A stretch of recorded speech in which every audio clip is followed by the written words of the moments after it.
I think that's by design. Hey, Coach, I just wanted to see, I know obviously K-State tomorrow. Is it, in your mind, is it just the next game on the schedule, or maybe does it mean a little bit more because it is rivalry, it's a new month, and maybe a chance to string some wins together? I think it's all the above, Shay. I think we can't get a string together unless we get one. And it is a new month. We were not very good in November. We were terrific in December. We weren't any good in January. So now this is our month, February. And of course, it'd be a great time to play our best ball moving forward. So I do think the fact that it's K-State, the fact that it's a home game, I do think that brings a little extra charge to it as well.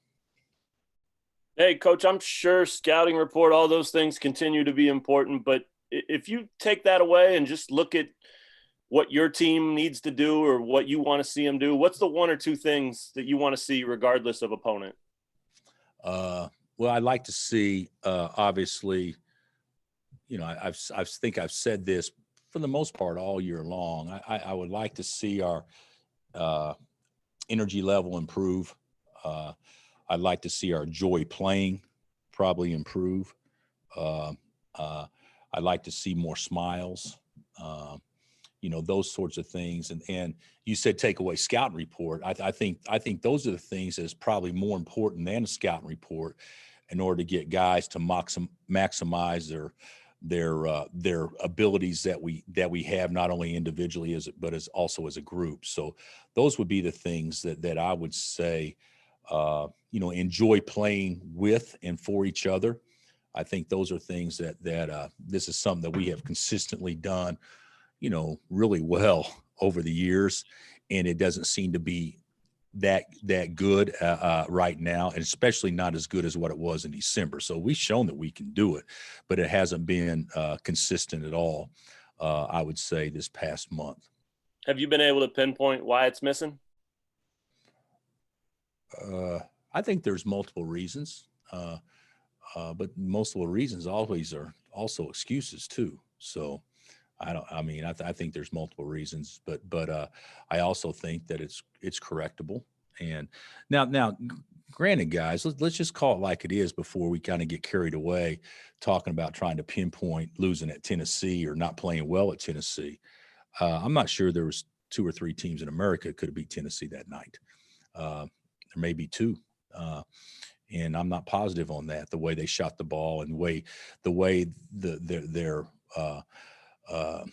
marginal shooters up until that point shot the ball and things like that. So let's not just look at, you know, outcomes as reasons why of things that need to be changed. I think it's different than that. So if we'd have lost that game by 5, you know, people may be saying something a little bit different, but the bottom line is that we haven't played up to our own abilities, in large part because I don't think that our intangibles have been as good as what they were in December.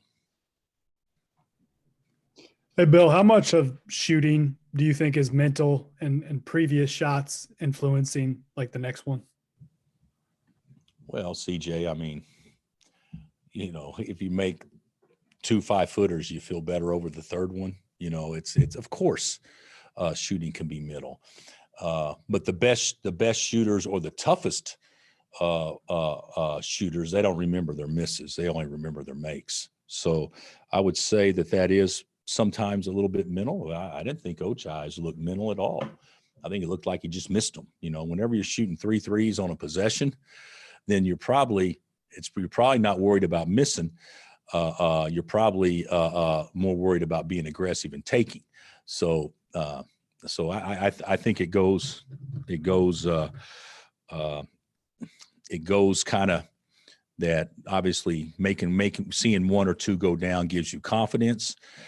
Seeing a layup or a free throw go in can also give you confidence.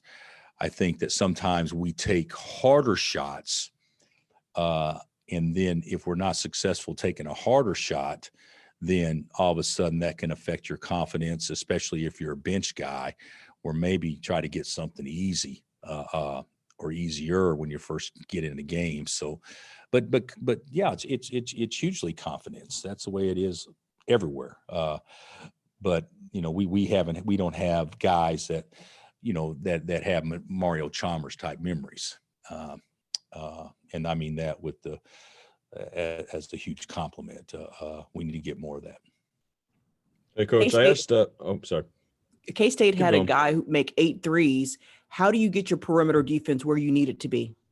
Well, we can't let the young fella walk into shots. We got to be there on the catch.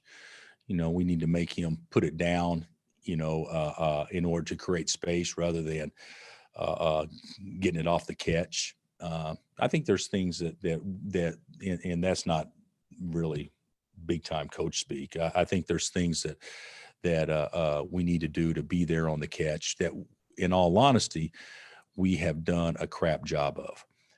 If you go back and look at the Tennessee game, and I don't have the stats in front of me, what were they, 8 of 13 from 3 and 5 of 7 or 6 the first half or whatever, and Josiah and Pons made the vast majority of those. Those were guys that we told our guys to close out short on. Those are that wasn't necessarily awful defense. That was just kind of us playing the scouting report. When you have a kid like Pack, the scouting report is not to close out short. It's to be there on the catch. And so hopefully we'll do a better job there. But our 3-point shooting defense in through December, I think, was around 29%, which isn't unbelievable, but it's pretty good considering the schedule we played. And we played some teams that could really shoot the ball, Gonzaga, Creighton, and others.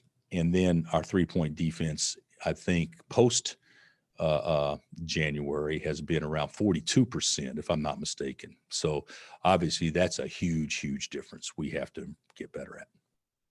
Hey, Coach, I asked Mitch about his senior leadership. He's obviously one of the seniors on the team. I just wanted to ask, what have you seen from Mitch or any of the other seniors, any of the upperclassmen that you've seen throughout the last few days after the loss to Tennessee? Well, you ask me questions that you can't really answer. Because since the loss to Tennessee, we flew, got back late, and yesterday we had a walkthrough. Now we did meet. We did a recovery lift and we did a shooting practice, but we did not have a competitive practice. So we'll know more today on that. But I don't think there's anything.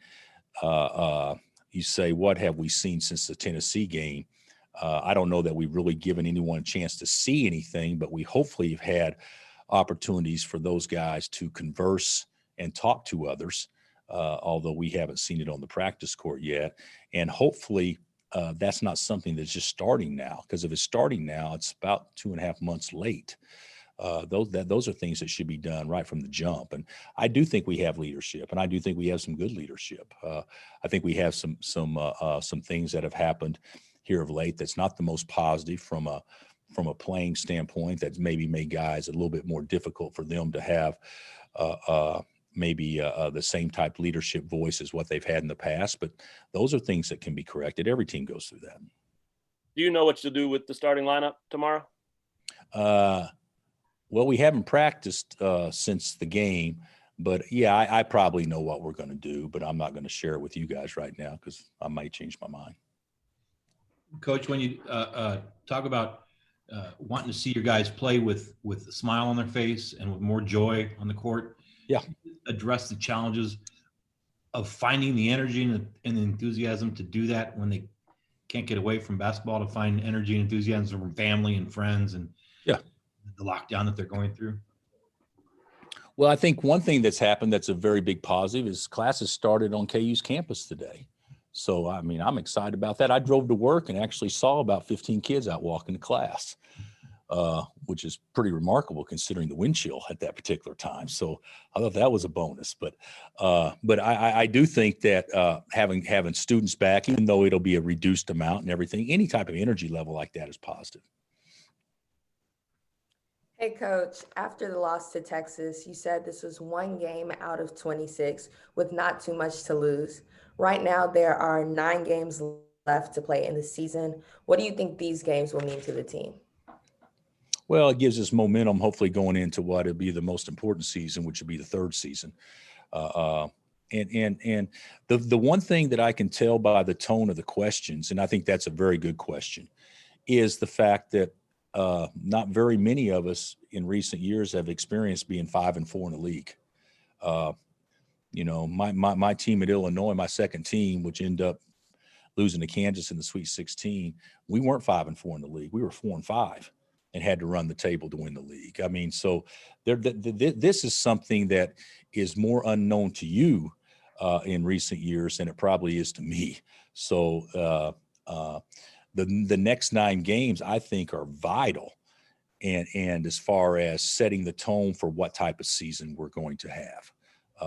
So I do agree with your point, and then certainly momentum, hopefully going into the postseason. So your point is well taken. I think it's a good question, but we make it sound like it's doom and gloom. I looked up this morning and I know I've said this before, but you know what? I looked up this morning and we've lost to the 1, 2, 6, 9, 12 or 13 team in the country and the 26th ranked team in the country. Those are our losses. And of those losses, all of them are away from home except for one. And you know what? Those are hard games for anybody to win. And that's not, we haven't won as many of the games. I think we won. What have we won? We won against 9. We won against 13. We won against 16. Beat Kentucky. So we haven't done as well in the win column playing those. But of the tier 1 games, I think we're 4-6 on the season. And those aren't normal tier 1 games. Those are the hardest tier 1 games when you play the best teams away from home. So, people thought that we didn't play worth the flip against Oklahoma at home. Well, I think anybody would take a win against the 9th-ranked team in America at home would probably be a good win now. So there's all kinds of ways you can look at it and spin it, and I will be the first to admit, more so than all you guys, that I accept responsibility, and I know that we haven't played to the level that I think we're capable of playing of, but it's not like it's not quite as dire as what I think some people have painted it to be, because we're not used to being in this spot before. I'm not used to it either in recent memory, but trust me, I've been in it. Coach, do you have any update on Bryce's health? Yes, I think he's progressing nicely. The problem is with Bryce's health, it's only been two and a half weeks. And we know that we're going to be a minimum of 3.5 before he can start getting into basketball type activity with contact, at least 3.5. So if there's a thought that we would have Bryce in the next week, that would be inaccurate, even though he's on great schedule, but there's just a certain time frame that it takes for those bones to heal. How important will it be for you guys to get CB and Jalen going down the stretch? Well, we got to get our best players and certainly our best offensive players going.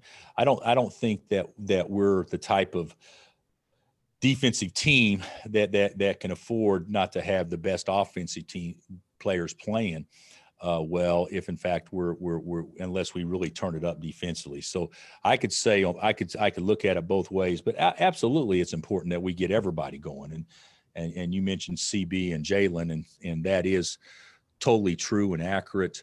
But we also, everybody needs to play well. We don't have the margin for error that we can, not have a core contingent of guys play well night in and night out. So I think it's real important. I think it's important that Patrick Mahomes plays well Sunday too. I do. I think we have to have our guys, our best players, obviously play the best. It's more important for your best players to play well than it is maybe for some other guys to play well that don't get the same opportunities or score the same amount of points or get the same number of minutes. Got time for a couple more. You said the first TCU game is when the team had the best ball and body movement. How close are you to being back at that level?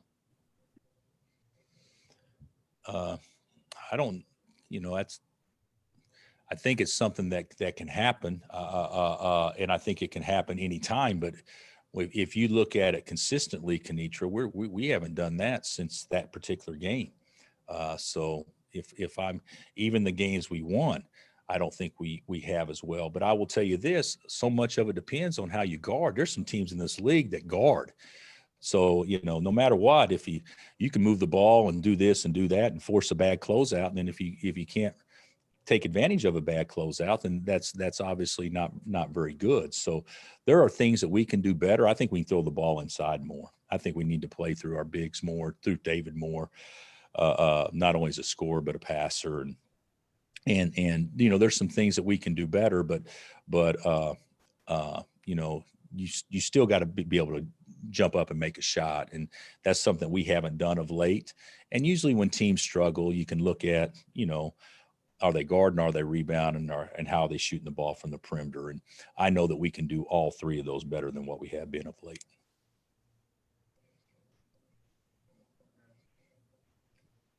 Coach, do you think each player has found their role within the team compared to the beginning of the season? I would say probably yes. I